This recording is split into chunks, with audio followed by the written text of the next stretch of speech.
أعوذ بالله من الشيطان الرجيم بسم الله الرحمن الرحيم اللهم صل على سيدنا ومولانا محمد وعلى آل سيدنا ومولانا محمد وبارك وصل وسلم عليه.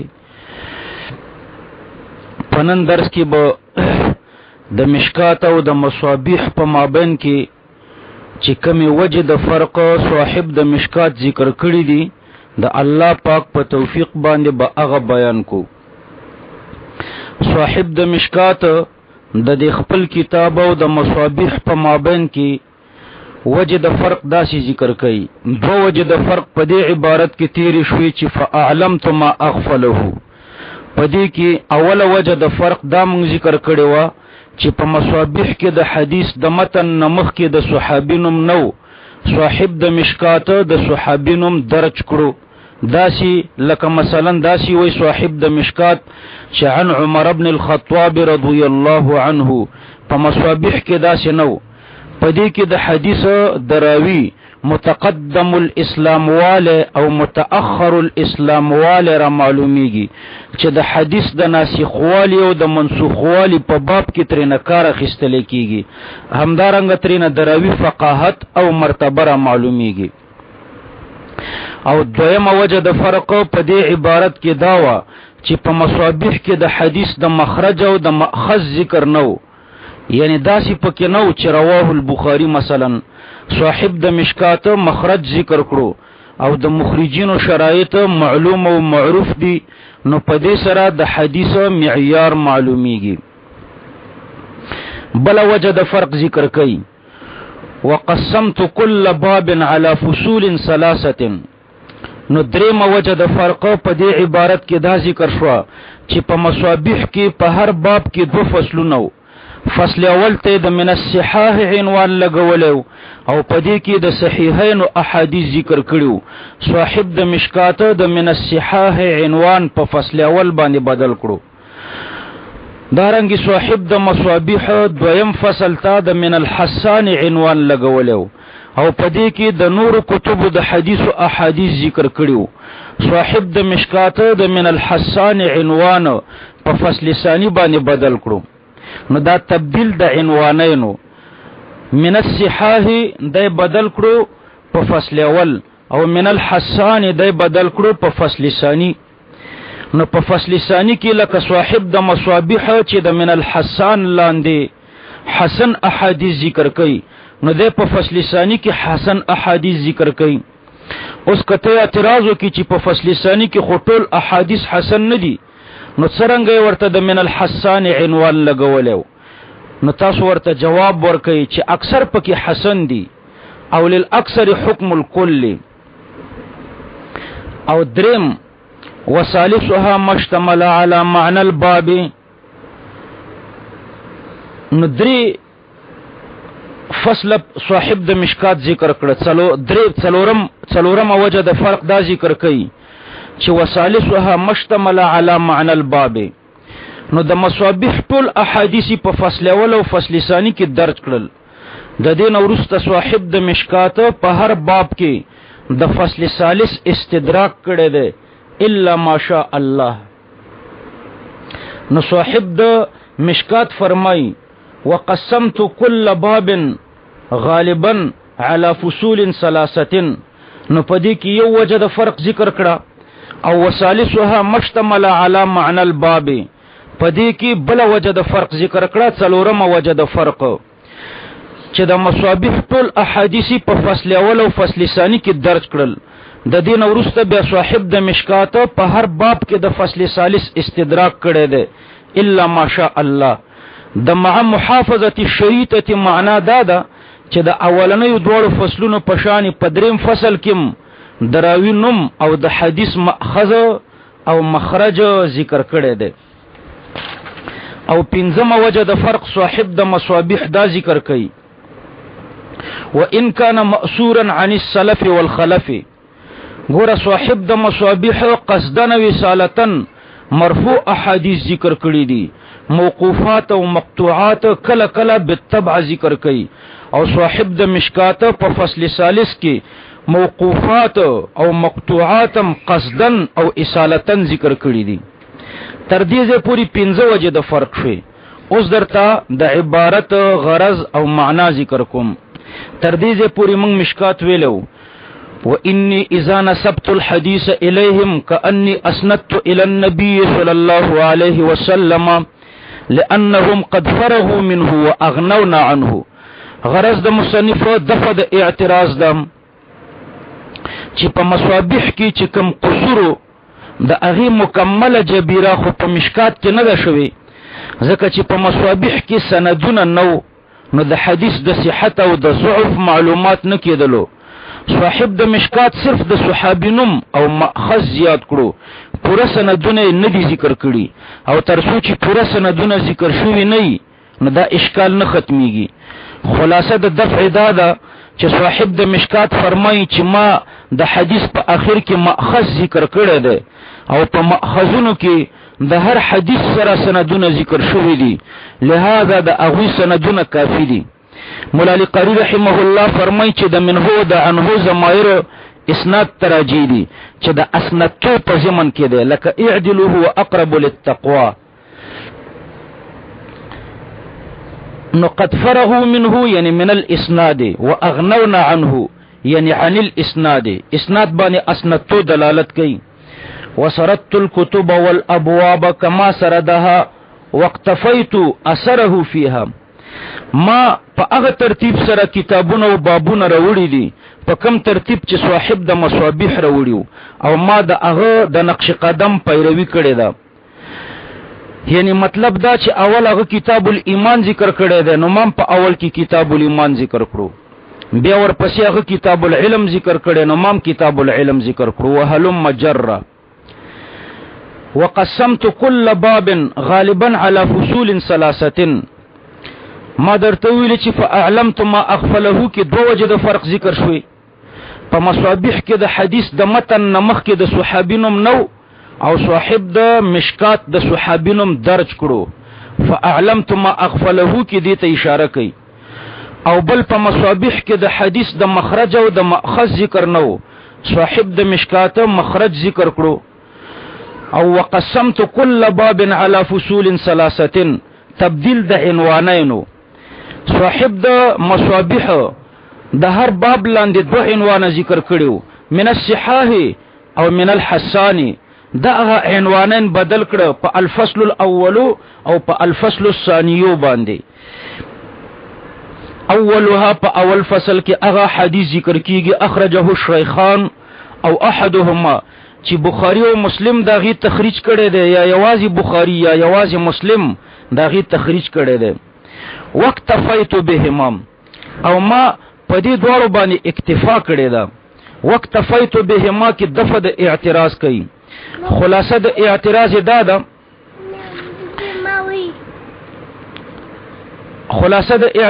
دا ده چې په فصل اول کې د حواله یوازې په بخاری او په مسلم باندې ورکړي، حالان کې د فصل اول احادیث یوازې د بخاری او د مسلم نه دي، د خو ترمذی او ابو داود او ابن ماجه النسائی و غیرهم کم دي.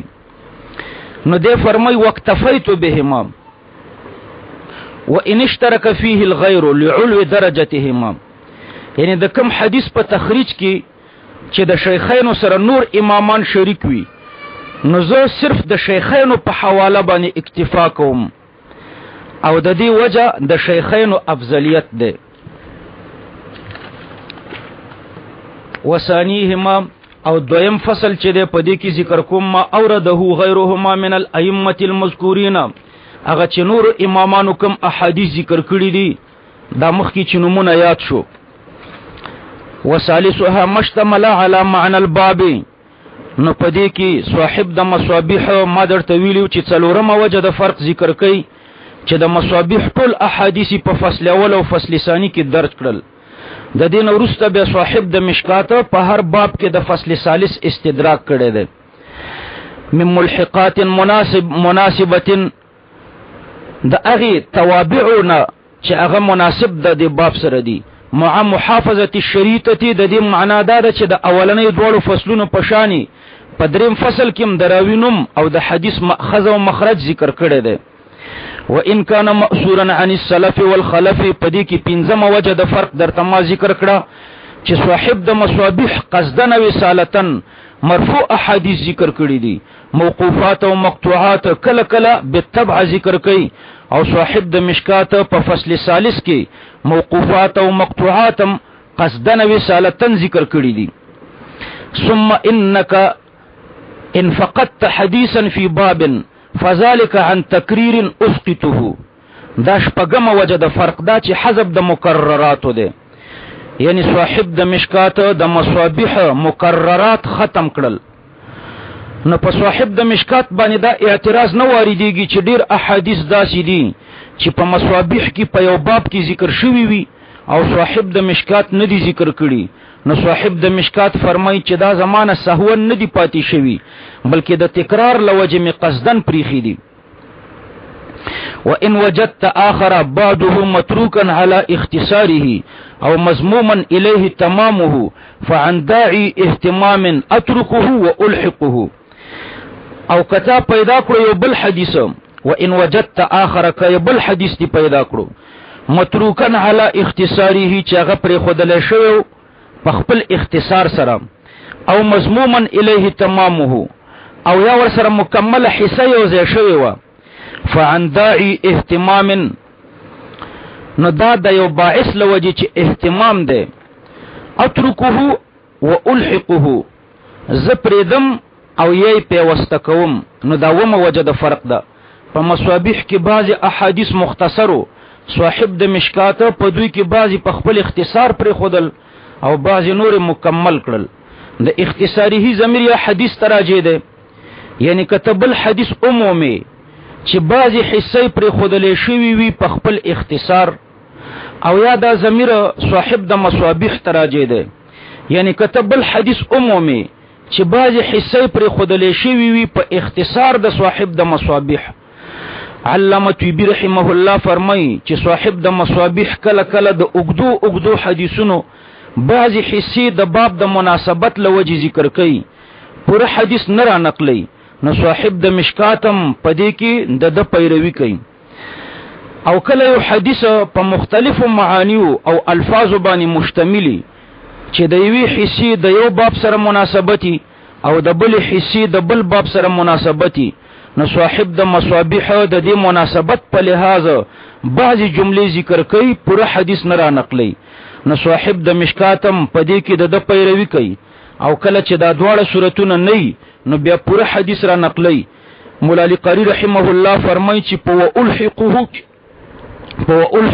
کې وو په معنا د او سره ده، یعنی د سبب او داعی په صورت کې اختصار او حذف کوم، او چې داعی او سبب نه نو به الحاق او ذکر کوم. نو د داعی تعلق د اختصار او د ترک سره ده، د ذکر او د الحاق سره نه ده. وان عثرت على اختلاف في الفصلين او کته خبر شوی په کوم اختلاف باندې په دواړو فصلینو کې، من غیر ذکر الشیخین فی الاول وذکرهما فی الثانی، نو هغه اختلاف دا دی چې په اول فصل کې زه د شیخین حدیث ذکر نکم بلکې په دوهم فصل کې ذکر کم. نو فعلم نو بیا پوښه چې انی بعد تتبع کتابی الجمع بین الصحیحین وجامع الاصول اعتمدت على صحیحی الشیخین ومتنیهما. نو بیا په دې پوښه چې ما د امام حمیدی د کتاب الجمع بین الصحیحین او د ابن الاثیر د کتاب چې جامع الاصول نومیږي، د دې دوړو کتابونو د تتبع نورستا ما په صحیح البخاری او په صحیح مسلم یعنی د دوی په اصل نسخو او متنونو باندې اعتماد کړی دی. نو دا اتمه وجه د فرق ده، یعنی کله یو روایت په مصابيح کې د من الصحاح لاندې ذکر شوی وي، هغه زه په فصل اول کې راوړم لیکن بخاری او مسلم ته منسوب نکم بلکې ترمذی او غیره ته منسوبوم، لکه په باب سنن الوضوء او باب فضائل القرآن کې داسې شوی دي. همدارنګه بعضی روایت صاحب د مصابيح د من الحسان لاندې ذکر کړی دي، هغه زه په فصل ثانی کې ذکر کم لیکن شیخین ته منسوب کم، لکه په باب ما یقرأ بعد التکبیر کې چې دا کار شوی دی. حال دا چې دا خو د مصابيح د قیدین خلاف دی، ځکه چې هغه د من الصحاح لاندې د شیخین او احادیث ذکر کړی دي او د من الحسان لاندې د نور ائمه احادیث ذکر کړی دي. نو دا مخالفت لدی وجنه ده چې د اول قسم روایتو په باره کې ما د دوو کتابونو پوره تتبع وکړه. یو کتاب الجمع بین الصحیحین د امام حمیدی او بل جامع الاصول د ابن الاسیر چې په دې دواړو کې د شیخین احادیث را جمع شوي دي. همدارنګه مې په دې دواړو باندې اکتفا نه ده کړې بلکې د صحیح بخاری او د صحیح مسلم اصلي نسخې مې ورپسې کتلې دي. لیکن دا روایات مې هلته نه دي پیدا کړي ځکه مې شیخینو ته منسوب نه کړل بلکې اصلي راوي او ناقل ته مې منسوب کړل. نو دا زما نقصان نه دی بلکې د صاحب د مصابیح سهو ده. همدارنګه مې چې دویم قسم روایات په صحیح بخاری او صحیح مسلم کې پیدا کړل نو ځکه مې بخاری او مسلم ته منسوب کړل او په فصل ثانی کې مې ذکر کړل. الجمع بین الصحیحین للحمیدی دا د حافظ ابو عبد الله محمد ابن ابي نصر تصنیف ده. د خپل نکاح حمید طرف ته منسوب ده. د ابن حزم الظاهری رحمه الله جلیل القدر شاگرد ده. امام ذهبی ورته الامام القدوه الاثری المتقن الحافظ شیخ المحدثین ویل ده. ولادت د 5م قرن یعنی 400 شلمه هجری نه مخکې شوه ده او په 488 هجری کې په 18 د ذوالحجې باندې وفات شوه ده. مشهور شافعی مقلد فقیه ابو بکر شافعی د جنازې المنز ادا کړی ده او د شیخ ابو اسحاق الشیرازی د قبر په خوا کې خښ کړی شوی ده. د وفات نه مخکې د بغداد رئیس مظفر ته څو ځله وصیت کړو چې ما د بشر حافی رحمه الله په څنګ کې خښ کړه لیکن هغه د سموانع د وجنه د په وصیت عمل ونکړو. نو په خوب کې ورته امام حمیدی ګیله وکړه. نو مظفر رحمه الله د وصیت مطابق په 491 کې راوېستلو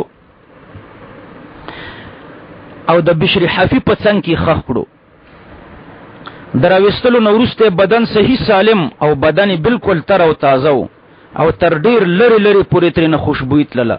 وفیات الاعیان جلد 4 صفحه 283. د په الجمع بین الصحیحین کې د صحیح بخاری او صحیح مسلم احادیث ذکر کړي دي او ورسره د احادیث تتمات هم ذکر کړي دي او په ضمن کې د بعض الفاظو د حدیث تشریح کړي ده لیکن امتیاز باقی پرې خېده یعنی د صحیحین او روایت جدا ذکر کړي دي او اضافات جدا ذکر کړي دي. جامع الاصول دا دویم کتاب ده. دا د مجدد الدین ابو السعادات المبارک ابن محمد ابن عبد الكريم ابن عبد الواحد الشیبانی الجزری ثم الموصلی المعروف بابن الاسیر تصنیف ده. د ولادت په 1554 هجری کې موصل ته نږدې د ابن عمر په جزیره کې شوه ده. د دې جزیرې د بانی نوم عبد العزيز ابن عمر ده. لدی وجه دې ته جزیره ابن عمر ویل شي. وفات په همدې جزیره کې په 602 هجری کې د ذوالحجې په اخیری تاریخ د پنځشنبه په ورځ باندې شوه ده. په علم ورع تقوا او تفقه کې به مثال عالمو د قرآن حدیث او فقه نه ما سیوای په نور علوم عربیو کې پوره مهارت لرلو او په خصوصي توګه په علم لغت کې ډیر مهارت لرلو. لکه څنګه چې په غریب الحدیث کې ډیر خپل کتاب په نوم د النهایه ولیکلو. نه دا جامع الاصول هم د کتاب ده. په جامع الاصول کې د اصول سته یعنی صحیح بخاری، صحیح مسلم، سنن ابي داود، جامع الترمذی، سنن نسائی او موطا د دوی احادیث پکې را جمع کړي دي او ترتیب داسې ورکړو چې د حروف التهجیو په اعتبار سره کتب ته ترتیب ورکړي دي. واکتفیت بهما وان اشترك فيه الغير لعلو درجتهما. خداخ مخکنه عبارته وان رايت اختلافا في نفس الحديث فذلك من تشعب طرق الاحاديث ولعلي ما اطلعت على تلك الروايه التي سلكها الشيخ. دا لسمه وجد فرق ده. کله کله د مشکات د حدیث الفاظ د مصابیح د حدیث د الفاظو نه بدلی.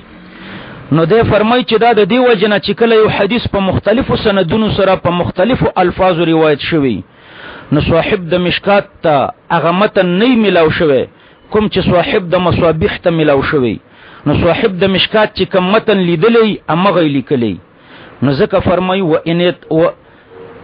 وان رأيت اختلافا في نفس الحديث کته چرته اختلاف په متن د حدیث کې وګوري فذلك من تشعب طرق الاحاديث نو دا لوجه د اختلاف د طرق د احادیثنا یعنی کله یو حدیث په مختلفو سندونو په مختلفو الفاظو روایت شوی ولعلي ما اطلعت على تلك الروايه التي سلكها الشيخ رضي الله عنه او کې دې شي چې زنیم خبر شوه په هغه روایت باندې چې شیخ رحمه الله راوړي وقليلا ما تجد اقول دای ولسم وجد فرق وقليلا ما تجد اقول ما وجدت هذه الروايه في كتب الاصول او وجدت خلافها نو یو لسم وجد فرق ذکر کوي چې کله صاحب د مشکات په فصل اول او ثانی کې د حدیث د ذکر کولو نو ورسته حواله نه ور کوي بلکې داسې لیکي چې ما وجدت هذه الروايه في كتب الاصول او یا داسې لیکي چې وجدت خلافها دا په ډیرو لږو ځایونو کې راځي نو دې فرمایي چې کله د داسې عبارت ولیدلو نو دا زما د تتبع نقصان ده د صاحب د مصابيح قصور نه ده وما اشار الیه فانصب القصور الی لقله الدرايه نو دا تقصیر ما ته منسوبه وا ځکه زما پوهه کم ده لا الی جناب الشیخ رفع الله قدره في الدارين الله دې دا مرتبه په دواړو جهانونو کې اوچته کی حاشا لله تنزيد الله لرا چې ز نسبت د قصور شیخ ته وکم رحم الله الله دې رحم وکي من په هغه چا باندې اذا وقف على ذلك چې کله زما په دې قصور باندې خبر نبهنا عليه او موږ ته په هغه باندې تنبیه کی وارشدنا طريق الصواب او موږ ته وخی حق لاره ولم آلو جهدا او ما خپل کوشش نه د منع کړي د طالبانو نه فی التنقیر والتفتیش په لټون کولو کې بقدر الوسع والطاقه په اندازه د خپل طاقت ونقلت ذلك الاختلاف او دا مختلف فيه چې د الفاظو اختلاف پکې ده دا مې را نقل کړي ده کما وجدت چې څنګه ما موندل ده وما اشار الیه رضی الله عنه من غریب او ضعیف او غیرهما بینت وجهه غالبا دا دولسمه وجه د فرق ده صاحب د مصابيح چې کوم حدیث ته غریب یا ضعیف او یا منکر و غیره ویلی وی او وجه نوی بیان کړي نو صاحب د مشکات فرمای چې ما په اکثر مقاماتو کې د هغه وجه بیان کړي ده او په بعضی ځایونو کې صاحب د مصابيح د حدیث د نوعیت په باره کې سکوت کړي ده حالانکه په اصولو کې نوعیت ذکر شوی وي چې دا ضعیف دی یا حسن دی یا صحیح دی نو الت صاحب د مشکاتم ساکت پاتې کیږي الا فی مواضع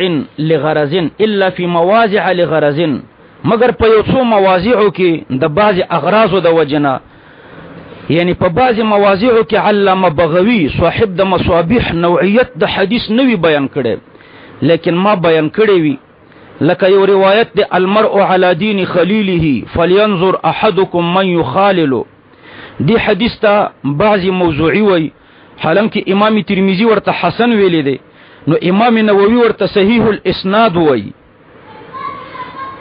نووی ورته صحیح الاسناد وی امام ترمذی ورته حسن وی نو صاحب د مصابيح اگر چې دلته د نوعیت د حدیث نه سکوت کړي دی لیکن د خلکو د اعتراضات او د وجنه صاحب د مشکات د دې حدیث د معتبر والی ذکر کړي دی وربما تجد مواضع مهمله وذلك حيث لم اطلع على راويه په مشکات کې بکله تاسو د حدیث په اخر کې خالی ځای پیدا کړئ نو صاحب د مشکات د حواله زې خالی پریخوي دا سینې ویلي چې رواه البخاري زې خالی پریخوي د دې وجه دا ده چې صاحب د مشکات د دې حدیث مخرج نوي پیدا کړي د دې تعلق صرف د مشکات سره د په وجوه د فرق کې د دې ذکر ضمنن ده نو دې فرمایي چې التما بیاس پریخه ده فان عثرت عليه کتبغي خبر شوي فالحقه به نو د دې حدیث پورې هغه حواله ملحقه کا په دې بیاس کې ولیکا احسن الله جزاک الله دې ستا بدلخ کولی کی وسميت الكتاب بمشکات المصابيح ما دا کتاب مسما کړو په مشکات المصابيح د دې کتاب نوم د مشکات المصابیح. مشکات د دیوال هغه تاقچې ته وای چې دیوه پکې خودلې شوی وي، او مصابیح د مصباح جمع د دیوی ته وای. په مصابیح کې دوه احتمال دي، یا خو د مصابیح نه د امام بغوی کتاب مراد ده یو، او یا ترنه د نبی علیه السلام احادیث مراد دي، ځکه چې دا دواړه په دین باندې د تلونکو د پاره د دیوی کار ور کوي. د تسمیه او د مسما په مابین کې مناسبت ظاهر ده، ځکه چې لکه څرنګه چې د دیوی رڼا په تاخچه کې را جمع کیږي او قوي کیږي په نسبت سره هغه دیوی ته چې په تاخچه کې نه، نو امداسي احادیث او یا کتاب المصابیح چې په منزله د دیوی ده مخکم نافعو، لیکن په مشکات کې په خاص ترتیب سره ذکر شو، راوی او مأخذ ور سره زیات شو، نو نافعیت دو چند شو، لکه دیوه چې په تاخچه کې نفع زیاتی. ولله در من قال، یو شاعر د مشکات په باره کې وای لئن کان فی المشکات یوزع مصباح فذلك مشکات وفيها مصابيح وفيها من الانوار ما شاع نفعها لهذا على كتب الانام تراجيح ففيه اصول الدين والفقه والهدى حوائج اهل الصدق منه مناجيح.